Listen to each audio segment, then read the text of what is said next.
the 10 attitudes for leadership development. Leaders are very unique people. They have a very simple distinction, and that is their thinking is different. Leaders do not think like followers. Leaders used to be followers, all of them. If you want to be an impactful personality, you have to develop certain types of thinking and perceptions that change the way you see yourself and see the world. I call this the spirit of leadership. Now, there are only 2 animals on the planet that the Creator identified himself with. I've read hundreds of books, and that's my commitment. For the last 20 years, I've been reading 4 books a month. And that gives you an idea of how much reading I do. Because if you're going to become influenced in the world, you have to be a reader. And when I read the Bible, I was shocked to find that there are 2 animals that the Creator identified himself with. The first one is the eagle, and the second animal is the lion.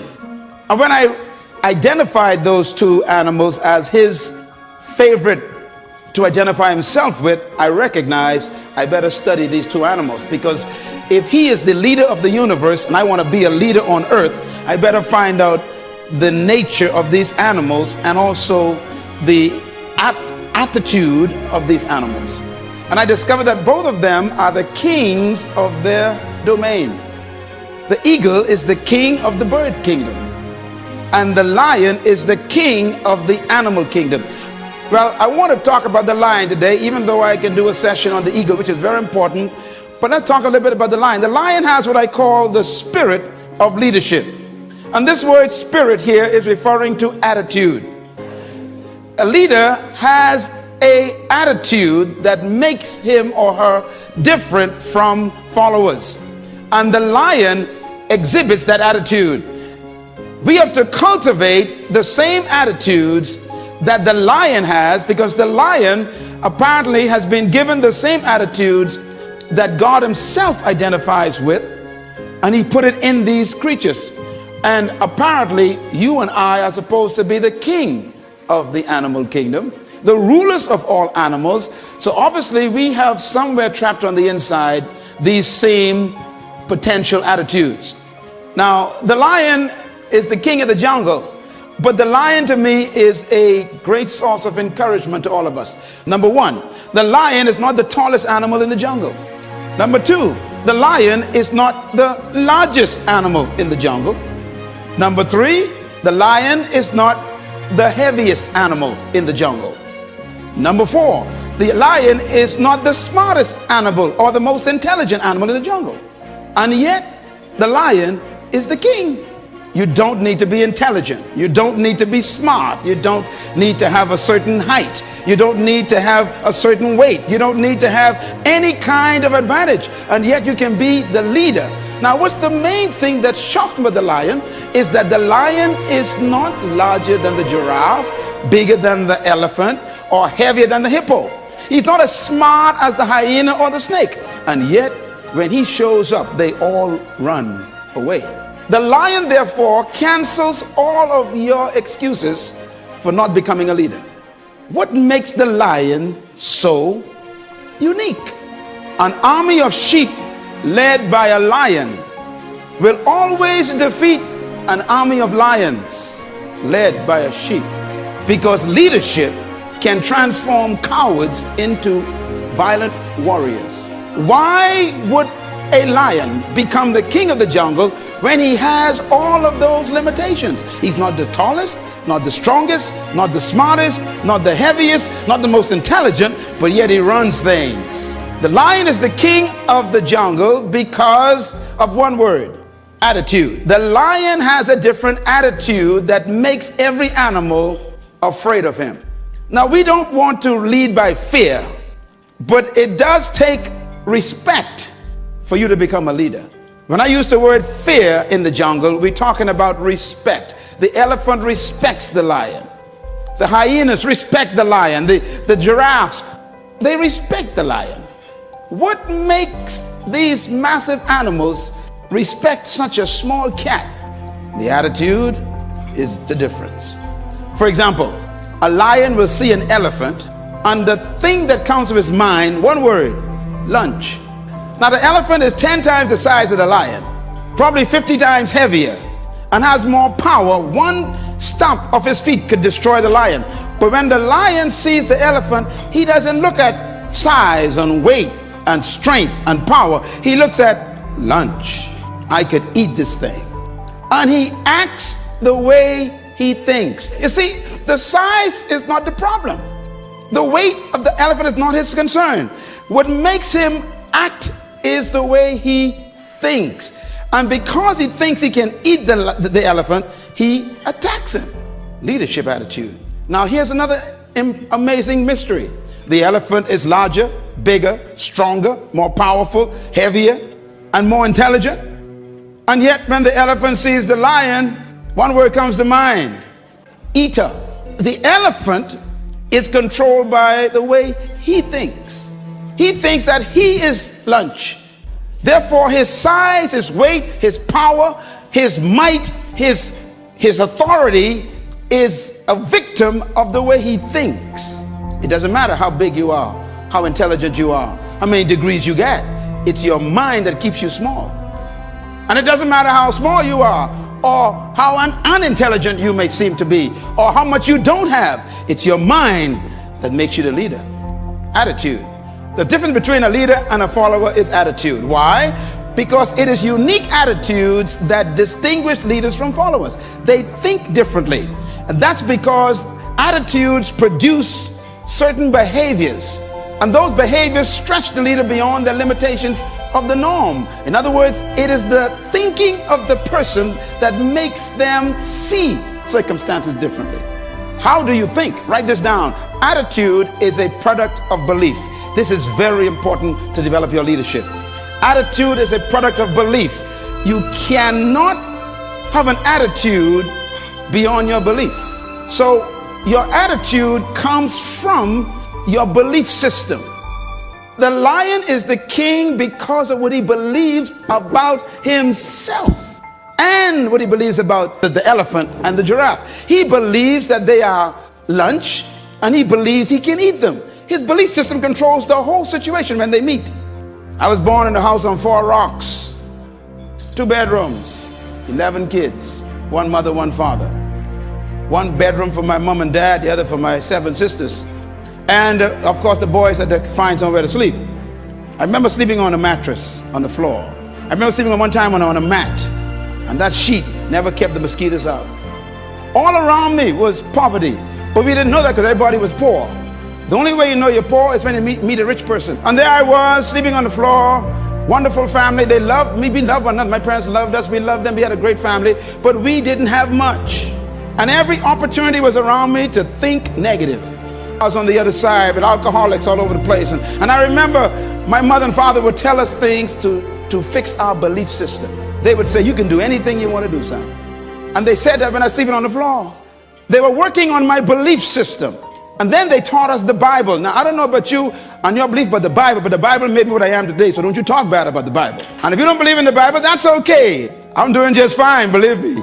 And the Bible helped me become what I am. But it was that book that checked my thinking. Ephesians 3 verse 20.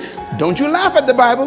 The verse said, now unto him who is able to do exceedingly abundantly above, far beyond all you can ever ask, think, or imagine, according to the power that worketh within you. I went from an F student to an A student in 1 semester because of my belief system. I graduated head boy.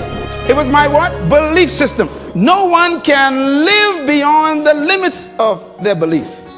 So if you want to live beyond what you're living now, you have to change your belief system. Leaders are born when you have the discovery of a new belief system. The secret to anyone rising is what happens in their belief system. Your life is what you think it should be. That's exactly what you are right now. You are what you thought you should be. And if you don't like who you are, you got to change what you think you should be. That's how leaders are born. No amount of training in leadership skills or management methods or titles No amount of promotion or associations with rich people or smart people can ever substitute for the right attitude. No substitute for it. As a matter of fact, your leadership development is determined by, number one, your perception of who you are. Number two, by why you think you exist. And number three, these are very important, your sense of significance. I am giving you my secret to life right here. What brought me from the floor to flying my own jet is these simple statements here. You got to first change your perception of who you are. And that starts with a belief system. Secondly, you must change your perception of why you think you exist. And number three, your sense of significance. Your perception of who you are. You've got to change it. And most of our perceptions are other people's concepts of us, and therefore we don't have self-concept, we got other concept. What is your perception of who you are? And the second one, why do you think you exist? You got to discover that you were born for something, some reason. There's some purpose for your life. If you don't discover that, you'll always have a job, and we'll bury you in an average grave with an average tombstone. Discover that you are important to the human race. You are important to the world. You are important to your universe. When I had to grapple with that question, it was tough, because I've been taught by society, like you have, that you are just a social security number or some NIB number, or you're some just kind of a worker in the system. But that's not true. You were born to do something very significant in the world, and you have to get to the point where you believe that. Cultivating these attitudes are the key to becoming a leader. Now, when attitudes of leadership is married to the ability of leadership, then you become a leader. You can have potential, but if you don't have the belief, your potential becomes a victim of your present belief. Remember the elephant? The elephant has great power, but what makes him afraid of the lion is his belief system. So your mentality has to be equal to your ability for you to manifest leadership. You do have the ability, you were born with it to be a leader, but your mentality hasn't matched it yet. And that's why all of your capacity to lead is buried under your lack of belief that you can. Belief is so powerful, it can make an elephant act like a sheep in the presence of a lion. You know, normally people who are insecure, whenever they meet somebody who is confident, they always call the confident arrogant. When you discover who you are, you can't help but be confident. I don't pretend, I don't try to have confidence. If you try, that means you ain't got it. You're faking it. Confidence is a product of belief. What you believe about yourself determines the way you think about yourself, and the way you think about yourself is the way you behave. And you behave bold and confident and fearless because there's some things you discovered about you and about life that makes life change a perception. You can never fully carry out the mandate of leadership if you don't have the mentality of leadership. And that's what this session is about. It's about mentality. As a matter of fact, integrating attitude and attributes and aptitude and altitude produces leadership. That's a lot of apps there. Please, each one of them is a different experience for leaders. First of all, your attitude got to be right. Then you must marry that to attributes. That means gifts you were born with. Then you got to marry that to aptitude. That means now you got to educate and train those gifts. That's why you read and study and go to school, for your aptitude to be increased. And then your altitude means you got to change the level of associations you are in. You know, it's amazing. When you change your aptitude, you normally want to change your altitude. Leaders choose their friends based on their destination. And one of the keys to developing leadership is you have to appreciate the fact that no one is responsible for your life except you. I had to take charge of my life as a teenager. And at age 13, I discovered who I was. I became a problem to the whole family. My mom used to say to me, she'd say, "You are a different boy. You are a different child." But something happened to me at age 13. I discovered myself. Different was simply meaning you don't think like the rest of the kids. That's all it means. And remember, thinking is belief system being exposed. And therefore I married my attitude and my attributes, and my aptitude changed, and I began to study for a different reason. And suddenly my altitude changed. I started attracting different types of friends. And by the way, You know, an eagle, this is the other animal that God identified himself with. I studied eagles intensely. I got a whole series on eagles because you must study to understand life. And I discovered what eagles, they said eagles can fly up to 3 to 4 miles in the sky. That's almost high as some jet planes. And do you know that when an eagle is flying at top flight, they said that if an eagle meets another bird in top flight, it has to be another eagle, because they're the only birds that can fly at that altitude. So here's a thought to take back to work with you. If you keep running into pigeons and ducks and tobacco doves, you are flying too low. Do you know what a pigeon is? Eagles never flock. You only find them one at a time. So if you keep attracting a gang of people around you at work, everybody want to bring gossip to you, cackling, duck, you are in bad company. That's why I really want you to give yourself a big hand today, because to come here, you must be an eagle. You left the pigeons back at the office. Well, why are you going down there? Who do you think they are? They can't teach you nothing. Hey, that's a chicken talking. And they only fly when they're frightened. If you're going to be a leader, you got to be careful who you fly with. People who criticize got time for it. And that's why I ignore them. I ignore my critics because they got time for it. I'm too busy. I'm too busy succeeding. I'm giving them something to criticize. The greatest revenge in life, they say, is success. It's not ability, it's mentality that makes a leader. And that hippopotamus has power. They got ability, strength, size. They got might. They got ability. What they lack is mentality. The lion got a different mentality, so he eats them for lunch. What you think is more important than what you do. And so if you want to change, you got to work on this attitude bit. There's my conference people again. Here's my philosophy. My philosophy is this: trapped in every follower is a hidden leader. Trapped in every follower is a hidden leader. Therefore, the goal of true leadership is to release the hidden leader in the followers.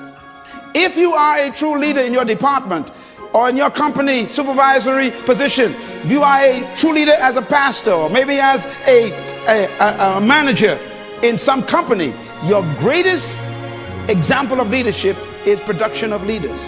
True leaders do not maintain followers, they produce leaders.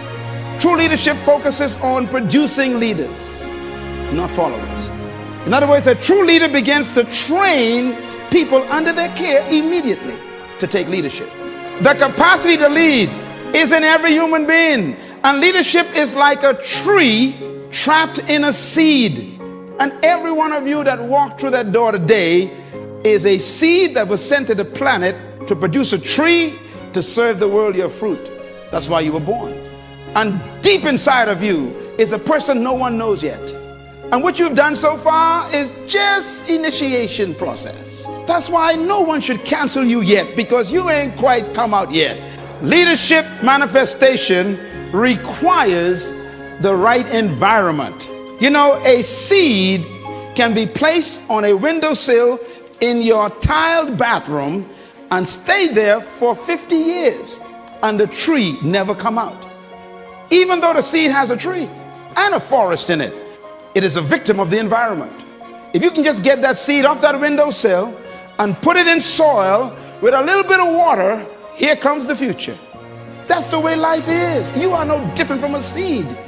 I got stacks of CDs that I buy, you know, Les Brown and Tim Reb and all the others, and I put them in my car. And when I'm driving, every time I sit in my car, I'm feeding my seed constantly.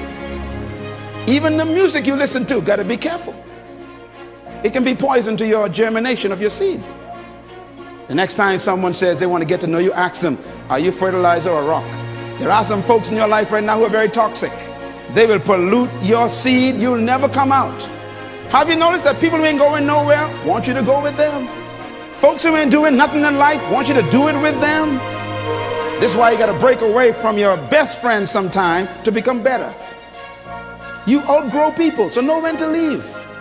If they keep asking you questions, it's time to go. Be with people who you can ask questions. That's how you grow. true attitude is manifested in attitude. And what I mean by that is when you discover leadership, it comes out in your attitude. An attitude must be a product of your belief system. Everybody in here have attitude. Everybody. What's about the leadership attitude? There are two types of concepts. The first one is the leadership spirit and the spirit of leadership. Two different concepts. The leadership spirit is what you were born with. Your ability, you never receive it, you came with it. But your ability that you were born with is trapped by the mentality that they gave you from your culture. This is why to be great, you got to divorce yourself from your traditions and your culture. Because convention makes no room for creativity. It doesn't allow you to believe beyond the norm. Matter of fact, they want you to fit in, not stand out. So society is all worked out, it's all designed for you to behave yourself. You're trained to limit yourself. Isn't it amazing that you buy a car that can travel 150 miles per hour, 180 miles per hour, and then the same country that sells the car to you puts up a sign, 50. No, you never thought about that. That's the problem. Yeah, see, Ford Motor Company makes the car to make 180, and then they make sure you only can travel 50. Society is designed to make sure you never become a leader. And that's why for you to become a leader in your workplace, you're going to have to break away from the traditions. Now, I want to warn you, when you decide to break the speed limit, all your enemies will wake up in the office.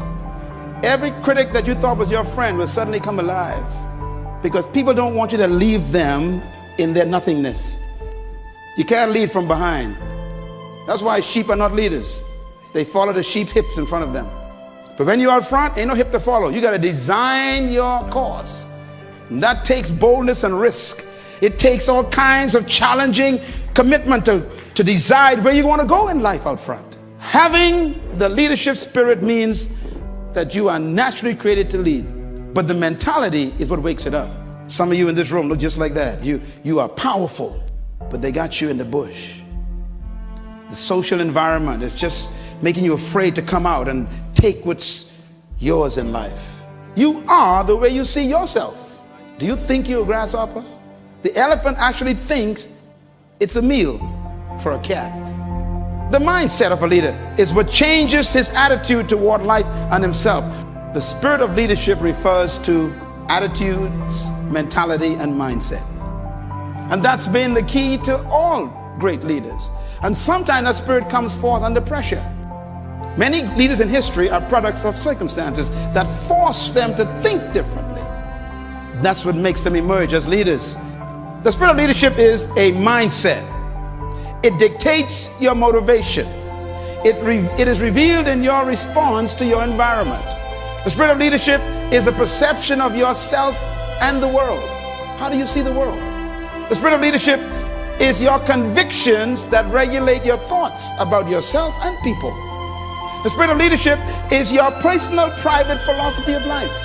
How you think about life and yourself. The spirit of leadership is your thoughts about oneself and one's environment.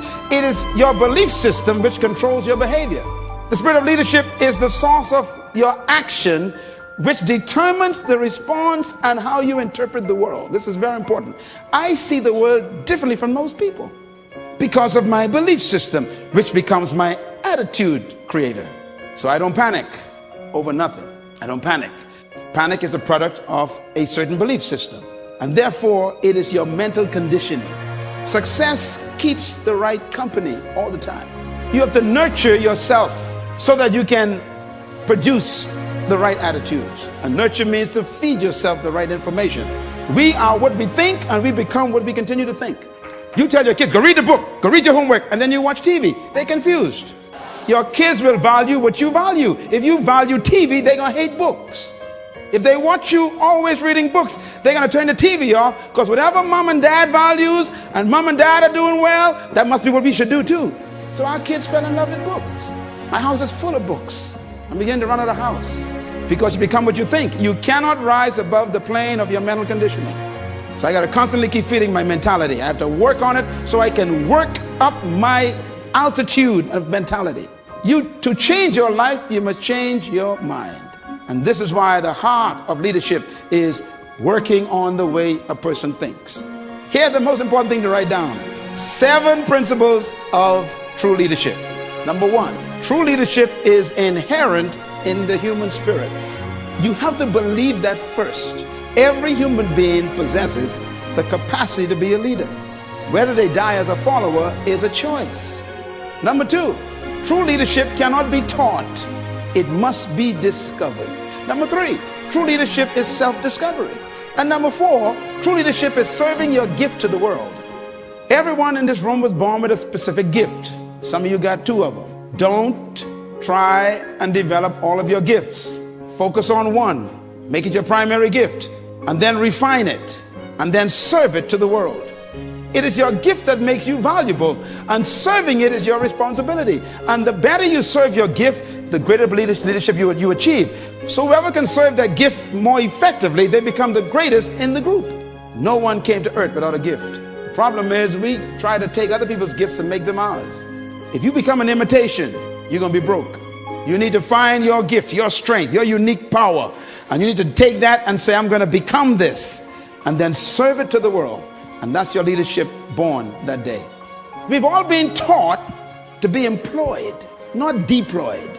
And so they always tell you, go to school, get an education so you can get a job. They never say stay in school so you can own a business. They don't even think that way. It doesn't even cross, your parents don't even think that way. And so you follow the convention of the community. And I'll never forget the meeting when I went to Malaysia to speak. I was speaking at the largest Sony plant. I had 2 days with them. The first day I spoke to all the managers, all the CEOs. I was the speaker to train them. There was Chinese and Japanese and Singaporeans. All these folks were there in Malaysia working for Sony. And I had to do training there for management development and leadership training for the whole day. The third day, the president of that particular firm called me up and he says, our CEOs and our executives are so impressed by you, we want to take you for lunch. We want to talk to you some more. And they were picking my brain, man. They were taking notes, asking me questions, keep writing stuff. And all of a sudden it hit me, wait a minute. All these guys are millionaires, man. Every Chinaman I know owns a business. And here I am in the heart of Asia, where they come from. And I said, sir, pardon me, I have a question that I need you to answer. And they looked at me. I said, tell me, how come everywhere you go, no matter where it is, you go to the lowest ghetto in the heart of the township and you end up owning a business? Can you tell me what is your secret? And they looked at each other and they laughed. And then the president said to me, he said, well, we've been noticing that ourselves. We have concluded based on our assessment that whenever you go into a community, the first thing you look for is a job. He says, when we come into any community, the first thing we look for is a business. He said, it's attitude. They don't even look for a job. They don't even think about employment. They think deployment. As a man thinketh, so he becomes. So I said to the guy, I said, excuse me, so when you go into a town, any country, so what do you do until you get a business? He says, any employment we have is always temporary. We only want enough money to start a business, that's all. Mentality. Number 6, true leadership is self-manifestation. You become a leader when you discover who you are and decide to become it. True leadership is self-manifestation. Your leadership is not ahead of you, it's trapped within you. You are so great, it's amazing. But the environment won't allow you to become it. Sometimes our past can hold us back. Mentality just don't allow you to step out and take a risk. What you're doing now is not what you could do. Whatever you're impressed with, God's disappointed in. Stop waiting for everything to show up before you start. Every leader, I tell you the truth, every leader ain't know what they doing. Me included. We don't know what we're doing. We just say, I got this idea, I'm gonna go for it. And for heaven's sake, believe me, we ain't got no money. What I mean is for our projects. Because you are not a leader unless you're doing something you cannot pay for. I say you are not a leader unless you are doing something you cannot pay for. Leadership demands that you got to take risks. And number 7, leadership is self-exposure. When you expose your true self, get ready. People won't understand you, but go for it. Let us meet you before you die. Not the one the culture made, not the one society produced, the one that's on the inside that we have yet to meet. The true self. This is why I keep telling people you got to die empty. And I want to give you these, what I call the 5 questions of life that you have to answer to become a leader. Number 1, who am I? Number 2, where am I from? Number 3, why am I here? Number 4, what can I do? And number 5, where am I going? These are the most important questions in life, and until you answer them, you will always be a follower. Who am I has to do with identity. You got to discover who you are apart from 6.7 billion people. Number 2, where am I from has to do with your heritage. And I'm not talking about your ethnicity, because your ethnic heritage is so confusing. Don't try to find yourself by going back in your ethnicity. You'll never find out where you're from. Why am I here is a question of purpose. You got to discover why you were sent to the planet. Where am I going is a question of destiny. And what can I do is a question of potential. And therefore, when you discover these answers, you've discovered your leadership. I know who I am. I didn't always, but I found out who I was. And secondly, I know where I came from. And I didn't come from the Bahamas. I didn't come from Africa, because both of them are limiting. All cultures limit you. I had to come from something greater. My greatest mentor in history in my life is Jesus Christ. And one time they asked him, where are you from? You know what his answer was? He didn't say I came from Bethlehem, grew up in Nazareth, and had friends in Capernaum. His answer was, I came down from heaven. They said, no, we know your mother, she's Mary, and your daddy Joe. He says, no, I came down from heaven.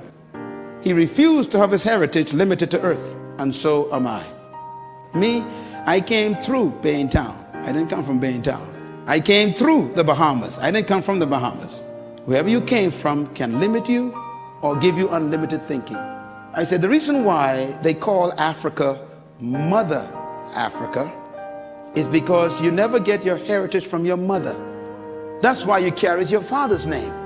The seed of your identity comes from your father. I came down from my father through the mother. That makes me limitless. I'm just like my daddy. All things are possible with my father. True leadership is not a method nor a technique. True leadership is an attitude. When I discovered that I came out of God, not out of the Bahamas, suddenly the Bahamas became too small for me. So today we have effects in 90 countries right from this island, because the mentality that was developed here goes beyond this entire region. Don't let where you came from physically trap you. Don't let your ethnic heritage become your graveyard. Stop being black and white and yellow and stuff. Forget that stuff. That's too limiting. Become like your father. Be a man. It's a spirit being. There's no limit. Everything you know is not all there is to know. Beliefs and convictions of a leader regulates the nature of their leadership, and therefore the source of beliefs is the perception of your truth. What is truth to you determines what you do with your life. Whatever you think is truth, that's how you're going to live. That's why it's important to keep getting information.